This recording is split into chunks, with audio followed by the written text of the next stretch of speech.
I'm going to start by introducing our moderator, who is David Latowicz. He's an associate with the Swiss law firm Bar & Kammer, and his practice focuses on domestic and international litigation and arbitration with an emphasis on contract law, commercial law, and corporate law disputes. He also advises clients in inheritance law and art law matters. After graduating from the University of Zurich in 2006, David interned at a Zurich-based law firm and at the ICC Court of Arbitration in Paris. After that, in 2010, he obtained his master's degree at New York University, and in 2009 was admitted in the Zurich Bar in 2009. He's going to be moderating the panel with Jeni Fulton, who also briefly introduced herself just a few minutes ago. She is the editor-in-chief at Sleek magazine, which is a Berlin-based quarterly art and fashion magazine. She's also contributed to Spike, Frieze, Apollo, and Randian, amongst others. She's an art critic, an editor, and a curator, and has received her PhD in 2016 with a thesis examining the agency of art criticism in the era of the internet. She's also paired with Daniel Lever, who is the CEO of Art Runners, an emerging fine arts logistics marketplace, and is responsible for the company's strategy, its direction, and the capital allocation. He specializes in the development and execution of innovative and go-to markets, brand building, and growth strategies. He's had plenty of experience in collection management and has a clear understanding of the challenges of art logistics from personal experience, but also in moving art in and from emerging art markets. He, from 2013 to 2015, he was running the operations of the Tiroche de Leon collection, which is a unique collection consisting of more than 450 artworks from artists of emerging markets, and is the principal asset of Art Vantage and Innovative Art Fund. He's also the founder of Ashim Association, a charitable fundraising organization dedicated to making a contribution to the community of producing shows, the proceeds of which are donated to community causes. He graduated in Sotheby's Institute and holds a degree in art history. I'm going to pass it on. They're going to be discussing the movement of art, both physical and digital. Thank you very much, Annie. Just a real quick introduction to today's topic. As has just been announced, we will cover two different aspects today. First, the physical movement of art. We all know that art needs to be moved from time to time physically. For example, if you make an art loan to a museum abroad. Then, however, nowadays art is shared heavily digitally also, and this will be the second aspect that we will cover today. How is art shared online? Now we start with you, Daniel. You prepared a short PowerPoint presentation about the interconnection between art, logistics, and high tech, and we'll take it from there, and afterwards we start with our panel discussion. Thank you, David. If you don't mind, I'll just go down. It's easier for me. So I want you all to take a moment for a second and imagine that you were an artist, an early artist who just graduated from your art school, and you're not yet represented by any gallery, and you want to sell your artwork, so you kind of find your way through Instagram, and you post your artworks, and you really hope that someone would kind of tell you that he wants to buy your artwork. And then finally, a collector from Buenos Aires, let's say, writes you, "Hi, I saw your artwork Untitled 2014, and I want to buy it. How much does it cost?" And you're an artist, and it's your first sale, and you're not really sure, so you kind of tell him, it's going to cost you 2,000 euros, let's say, and then the collector says, "Perfect, great," and it's a deal. But then he also tells you, "Oh, please just also send it to my private home in Buenos Aires." And you're like, "Okay, how do I do it? It's a sculpture, very fragile. How would I ship it?" So you're an artist, you go and you kind of do your research and you're not sure, and then you realize that the shipping cost would actually cost you more than the actual artwork. So what do? I mean, you're in a conflict. The Das MoMA in Berlin, it was in 2004, and it broke a world record. Does anyone has a clue what was the world record? Yeah, almost, yeah. Actually, it wasn't the amount of visitors, which exceeded 1.2 million, I think. It was the shipping cost that exceeded $8 million just on this. Jeff Koons, everybody knows the balloon dog. Just to tell you, up until a few years ago when there was a shipper who built a specific crate for this, it costs almost $1 million to send it internationally just because it couldn't get into any freight forwarder. It was just too big. It's almost 4-on-4. Tadeusz Ropak, everybody knows the gallery. This is a very nice quote that I always like to use. There are 100 people in the gallery and almost a third of the people are just dealing with logistics. This is a crazy number.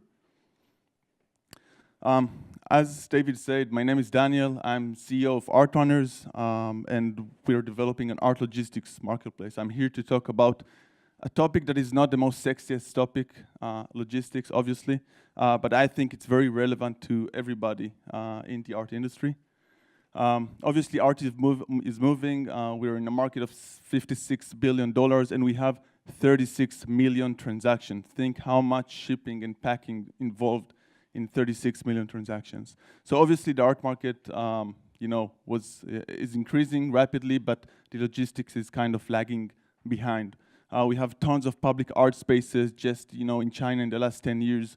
Rumors says that there were kind of set up more than 5,000 different private museums in China. Think again how much logistics are involved in such a big infrastructure.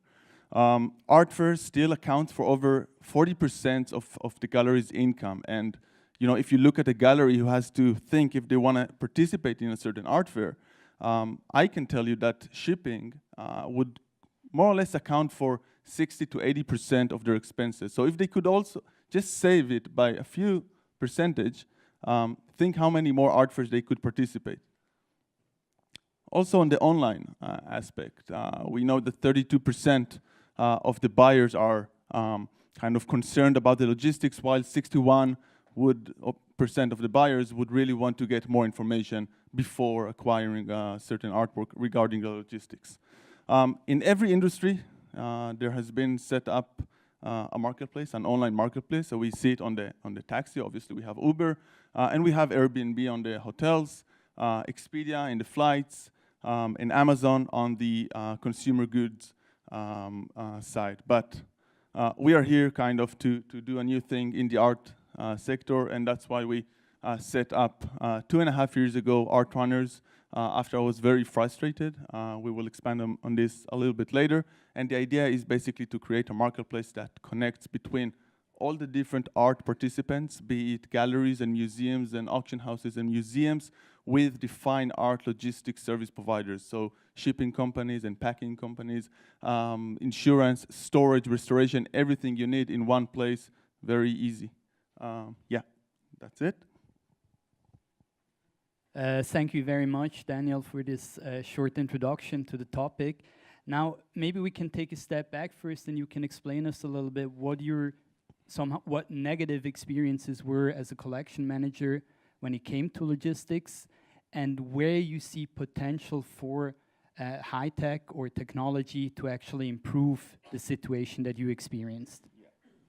I'll answer your question by telling you the story, basically, of what I've been doing since I graduated from Sotheby's. I worked for Serge on the Tiroche de Leon collection. It's an international collection of 450 artworks, mainly from emerging artists, emerging markets. So we had in Southeast Asia and South America and Africa and Eastern Europe. And as a collection manager, I had also to deal with the logistics. And frankly, it was a nightmare, because when you have 450 artworks with a value of $100,000 on average per one piece, it's really a pain, because you have to find, and that's where the pains you have to find the qualified fine art service providers in every single country, and there's no online place where you could kind of get some ratings and read reviews, and how do you make an informal decision about choosing this specific service provider and not the other? And once you already found this provider, then how do you tell them what you need? I mean, it's so sophisticated. An artwork can be, with some customs things, and it's very complicated. And then once you tell the providers exactly what are the information they need to get, you get those quotes, which are extremely, extremely expensive. So you do the same process with 2 or 3 more providers, and then you try to compare the quotes. and it's impossible. One quote looks like this, and one quote looks like that, and it's just impossible. And you find yourself sitting in Tel Aviv, comparing 3 different quotes from 3 service providers in the Philippines, and you don't know what to do. You literally have no clue. And then you decide to kind of go with one of them, and you pay, and how do you pay, and who is liable for the money, and what happens if something happens to the artwork? Who would kind of, you know, pay back to me? And you want to track your shipment, and it's just impossible to track it because there's no technology almost with any fine art service providers today. And finally, with the ratings and reviews, you can submit ratings, you can read ratings, so the whole process was a nightmare, basically. Okay, maybe you can be a little bit more specific in what aspect do you think technology could really help you out or people in a similar situation? Yeah, so obviously I think that the main answer to your question is data. If we are able to, and that's what we've did over the last 2.5 years, we've onboarded numerous of service providers, and we've already started doing transactions in the system. And what I'm trying to say is that we're able today, based on the data that we have in the platform, to tell you as a client, whether you're an art fair or a gallery or a collector, with specific needs that you have, we can tell you what is the best service provider suitable to do this specific need, because we gather statistics about the geographical location that the providers operate, about specific artists that they have experience with. Let's say it's an Ai Weiwei installation. I can tell you, even though this service provider is much more expensive, he has done 35 shipments of Ai Weiwei already. He probably knows what he's doing. You better use him. So I think data is one of the main keys that we have to kind of make it more efficient. Okay, maybe just one last follow-up question before coming to you, Jeni. Sharing of data, maybe that might, for some collectors, I guess, being a problem. We know the art market tends to be somewhat secretive still. What would you tell such kind of potential clients? Yeah, it's a very good question, and obviously some of the clients has mentioned that this is something that could bother them. And for that, we've kind of made another model, which is what we call a discrete model, whereby we let specific clients who are keen for their data, if it's the clients that they sell the artworks to, which is their biggest asset, or if it's the artwork details. So specific details, we're able to kind of let the client bypass this and contact the provider directly after we introduce them. So we also have some solutions for this as well. Okay. So now, Jeni, let's come to you and discuss a little bit more about the digital movement of art. Maybe you could explain to us how art nowadays is shared. What are the latest trends that you can see in the art market? And in what direction do you think will this whole thing go eventually? So if you think about the most viewed artwork, I think, of the past year or so, it's probably something you saw on Instagram. It's probably Yayoi Kusama's Infinity Room at David Svirner Gallery. Instagram is the largest image sharing platform. I'm not being paid by them, by the way. It's the world's largest image sharing platform. And certainly when I sit in my office, because unfortunately I'm no longer a roving reporter but editor-in-chief, which means I have to do lots of management stuff, I sit on Instagram and I flick through it and I go, oh, that's a nice Berlin-based exhibition that just opened. Oh, someone's having fun at Arco in Madrid. Okay, that's an interesting artist that I'll check out. It's become vastly important for the art world. And so I think it's this single platform that channels and funnels so many artists. And this is on a very even tier because people might share a selfie in front of some painting in the Louvre, or you might see an image from a Berlin-based project space. So it's very even key. And if you look at how publications are now looking at how they share stories, about how they tell stories, a lot of it is traffic through Instagram as well. So it's become both a sharing platform and a traffic acquisition platform. Maybe one follow-up to that. Do you see that these kinds of ways of sharing art, do they also already have an impact on the quality that, or the way art is being produced initially? Do artists adapt to these new ways?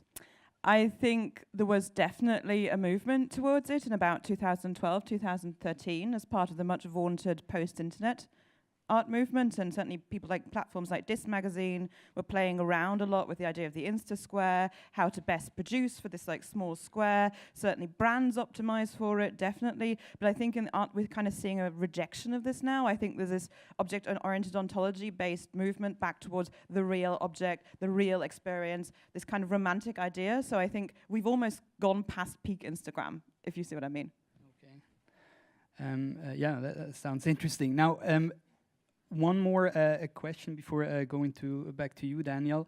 Do you see certain risks also connected to the digital way of sharing art? I mean, there might be a certain overkill nowadays. Also, you're consuming so much art that it almost gets hard to differentiate between maybe a mediocre piece of art and a really good piece of art, I could imagine. I think that's one aspect that's definitely challenging. I think the other, there are several actual risks, and there are also opportunities. And I think one of them is, as the curator of the digital at the Whitney Museum in New York so beautifully and memorably said, we need to get rid of this Vendy VD selfie culture. You know, the sense that people will literally just go to Yayoi Kusama's Infinity Room or go to a big installation at the MoMA just in order to take a selfie in front of the picture, post it on social media and go, oh, I was there. You know, so you have this kind of much faster turnover of images, and you have this idea that you yourself and your social media curation are kind of the most important things when it comes to seeing art, and obviously you don't want that.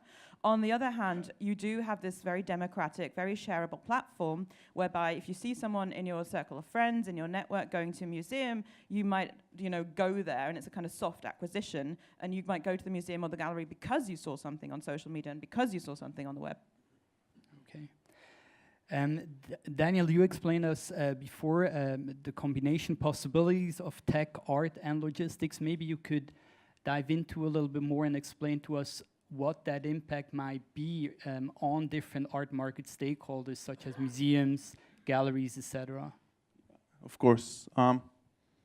If we'll take as a use case, for example, an auction. Let's say Sotheby's sale of Impressionism and modern art in, I think it's in May, usually. And let's say there were 100 artworks sold in that sale. On estimate, I would say that more or less 20% of the artworks would probably be delivered a day or 2 days later to either New York or Hong Kong. And nowadays, this happens in a very, very inefficient way. What would happen most probably is that probably 10 different service providers would, for those 10 different clients who bought the artworks, would come in, would quote to the client, would make the Sotheby's, the auction house, have to open their warehouse 10 different times, and the client would pay as per one shipment. So there wouldn't be any consolidation. What we're looking to do is having this eye overview and the ability to tell the auction, listen, you have now, as you saw, you have 20 different clients shipping from the same place to the same place, to the same city. We can tell you who is the best and most qualified service provider to do this shipment, and it would be a win-win situation because the clients would pay much less money. The auction house would have to open his doors only one time to release the artworks, and obviously the shipper would win because he will have a big shipment. So, in these terms, this is one thing that we want to do. We're also talking about, as I mentioned earlier, about galleries. This is a very, very important today's where the margins are so small. If they could just, save 10 or 20% out of their shipping prices, and believe me, quotes ranges are crazy. It's by multiples. You can find for the same order, for the same request, 2 or 3 different quotes. One would be $1,000, and the other one would be $8,000. So if we could again, make some discounts for the galleries and find them the best deal, they could now participate instead of 2 different art fairs, they could participate in 4 art fairs. And that's a big change, we think, and we hope. So, this is another case, another example. Excellent. Now maybe for a last question to you before opening it for Q&A, maybe you could tell us how new technology had an impact on the museum experience. What did you see in this respect during the last couple of years? How did museum adapt and include new tech? Well, I think what's changed is that every museum now kind of has someone in charge of social media, kind of someone who's a curator of digital. And it's changed in two ways. It's changed both in terms of how they access their audiences. It's changed how they work also with Google, for instance. I think Google Culture is this enormous platform that's aimed at digitizing paintings and old masters and making them accessible, making the MoMA collection, for instance, accessible, making the Guggenheim accessible to this global audience without anyone having to travel to New York for it. I mean, they've introduced like walkable galleries that you can go through, much like Elizabeth showed just earlier. So that's one aspect. The second aspect is, of course, technology driven. If you think about how many virtual reality artworks that have been in the past 2 years, alone in Venice this year, I saw at least 3 or 4 pieces. Frieze again last year. I mean, I'm not sure about VR personally as a technology for art, but that's a completely different case. But certainly it's changing the way people interact with art pieces, and it's changing how people really, it's changing the art experience, I think. And then lastly, of course, we had earlier social media, we have hashtags and so on and so forth. It's completely spreadable. I actually just wanted to make a different point, though, about how we talk about art, because I think that's at least as important as how we share images of art. And I think at the last 10 years, we've seen how art discourse and art writing has shifted online completely, you know. I mean, Artsy is now kind of the world's biggest platform for art writing. And Artsy is interesting because it combines 3 functions that used to be separate. It combines the market, because you can buy artworks over Artsy. It combines the institution, galleries have memberships, museums can have memberships. And it combines art criticism. And these used to be like 3 different pillars of the art world that kind of used to moderate each other almost. You know, you had the critic's function as the person who told you whether it was good or bad. You had the market trying to sell the art. And now if you combine all of these under one umbrella, what does it actually mean about how we think about art? Because we don't just obviously look about art, we think about it, and art writing is highly contributing to this. And so I think our entire kind of space about how we experience, think, talk and write about art and share art has shifted so much in the last 10 years that it's only over the next coming, I think, decade or so we'll actually be able to measure the impact of how it's had. And I think we're now at the moment of a very palpable shift. So maybe that's the point to make the round for Q&A.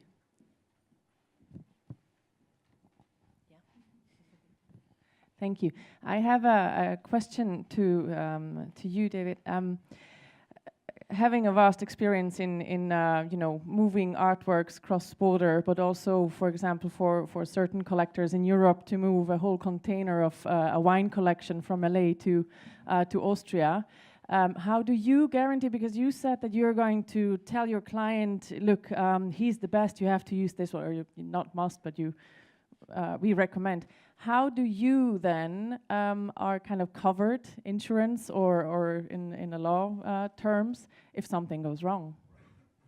It's a very good question. I'll answer to you for this in 2 ways. First of all, we've been kind of doing our research for 7 whole months, interviewing service providers and clients all over the world, trying to really grasp and understand what's the main things that you would be interested to know before choosing the specific provider who would ship your wines from A to B.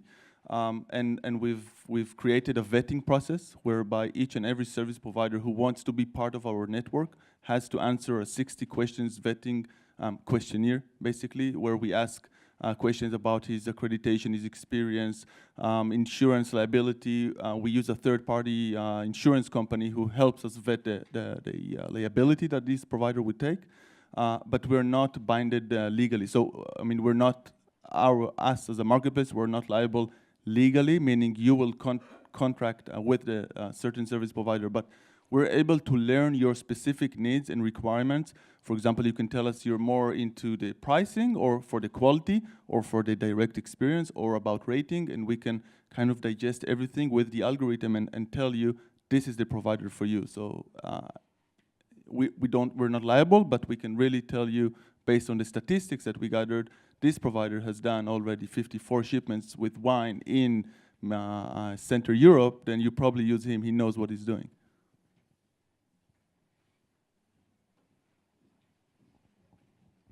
Thank you. Holm Friebe, we are doing a discussion format on art called Noon in Berlin.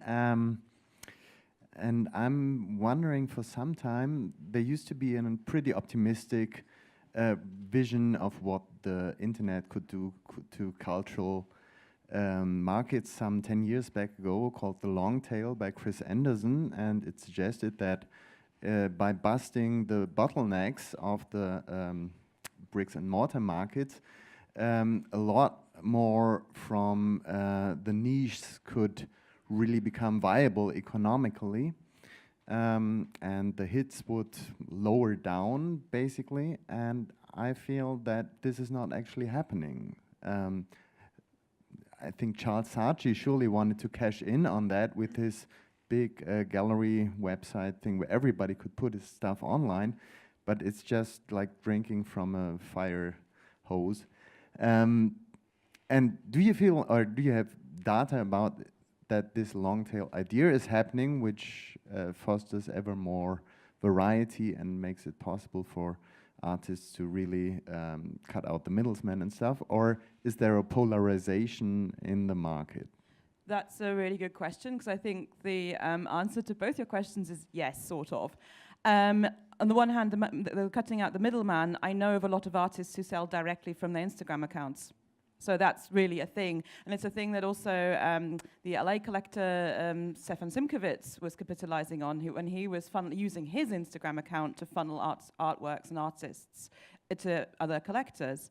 And also what's really interesting is that Artsy, I heard yesterday, has got the most sales globally by volume, not by number, by volume, very important distinction, of artworks. And obviously it's up to galleries to, join Artsy to pay for their membership. So I think that has kind of achieved a flattening out. On the other hand, the brand visibility of large galleries has become such that people like Svirna are opening up multiple dependencies in multiple cities. Gagosian alone has got 12 galleries worldwide. And so we have this idea that the blue chip sector is really rising up and above. The middle market of galleries is struggling hugely. And then we have the online sales, and it's kind of still a big question mark as to where we're going with online sales, because I think we are seeing a diversification, but the question is, up to what point? Hello, I'm Ulrich Guntram. I used to work in the art industry for a while, and I'm very much interested in the logistics because the shippers have been our most important partners. My question and also a comment is, if art runners would succeed in developing quality standards for shipping, it would be a breakthrough for the whole industry. If you get tenfold different quotes, it's not because the one is earning 10 times the margin. It is because the one is delivering 10 times or even more quality standards. And I'm hearing this, I don't want to blame you, I'm hearing this gospel of expensive shipping, expensive insurance for more than 20 years. And I give you an example. If you walk down the road here at the end of the business hours where the trucks are coming to collect the cash from the retail stores, they are armored vehicles, 2 people, they wear weapons, they have GPS, video, and at the end of the day, if they have 10 million cash on the truck, it's a lot. The shippers put 50 million on the trucks or even 100 million. They are not even close. They don't have a GPS. They don't even have air suspension. It's one driver who has no clue about art handling. And this is the big difference where I'm always amazed who the hell is aware of the precious thing they are delivering. So if you would succeed in defining a global standard for quality and make transparent who are the lousy ones, because you get always a cheaper quote, and who are the good ones, I think it would be a quantum industry. You have mentioned one gallery dealer. I could quote several others, but I don't want to be offensive to those people. They are dealing with high-class cultural heritage worth hundreds and thousands and millions. And if you look behind their backstage, how they are packing, it's horrible. I'll just answer your comment very fast. First of all, you're completely true. We're trying to standardize the whole process, the whole industry, and being able to promote the high quality and the low quality. And the idea is to find the best match, because what I found out over time is that no matter what gallery or top museum or top collector you are, you might find yourself, the only thing you would care is about the shipping price. So you would buy a Picasso for $60 million, but you wouldn't want to waste too much money on that. So you would actually choose the cheapest quote because that's how we are probably, I don't know. So our mission is to promote, and that's why we collaborate with the service providers. We're not stealing them job. So to promote the best-in-class performance, the best ever quality over the prices. Yeah. Any more questions? Yeah. I can probably do that. Yeah? I just have a quick question for Jeni. Sorry, I'm Lara Day for Artsy. I just wondered whether you could say a little bit about sort of the sleek art part of things that's coming out from Sleek Magazine. And I'm not as familiar with it as I wish I were, but I'm just wondering how that's happening or how that's structured, so I just don't know. Okay, so basically we also run an editions platform called Sleek Art, where obviously we work with a lot of artists, we work with a lot of writers, and we decided a while ago that we're not doing anything new here, that we, like Monopol and Texas zur Kunst, would establish our own editions platform. What we specifically do is, though, we commission the artists to produce these editions. They're available through a website. I mean, it's just quite a standard bread and butter platform. It just happens to be the artists that we like and we want to work with and that we think, because they're mainly young and they're mainly emerging, and that we just think deserve a wider platform. Any final question? Okay, well, thank you very much. Thank you. So we've come to the end of today. But before we go off and grab some food and mingle amongst ourselves, I would just like to say thank you. Thank you very much for having Veronica and I here on behalf of Art World Forum, and thank you very much to Art Talking Business. It's been a pleasure, it's been great, and hopefully we kind of come back and do more and bigger and better things next year as well. But just to kind of summarize on what all the discussions addressed today, I thought it was very interesting that there were three kind of main topics. It was accessibility, it was participation, and it was the experience. So the overall kind of dynamic of the conversations today, which I thought were very interesting and kind of crucial to address, is that you do have conventional and traditional methods, which have always been in place in the art market since the beginning of time. They've always kind of functioned to a certain point, but beyond that, there's been kind of new digital, more technologically advanced kind of means that have taken stance, and the kind of relationship that those two have. So it's not so much about kind of defeating one over the other, but more about merging. And I'm sure that there's going to be plenty more kind of opportunities, collaborations, initiatives kind of taking stance, as has been addressed here today. And it's been great to hear more about it, and I'm sure there's going to be plenty more. So thank you very much, and I'm going to pass it on to Pascal, and he'll say a few words too.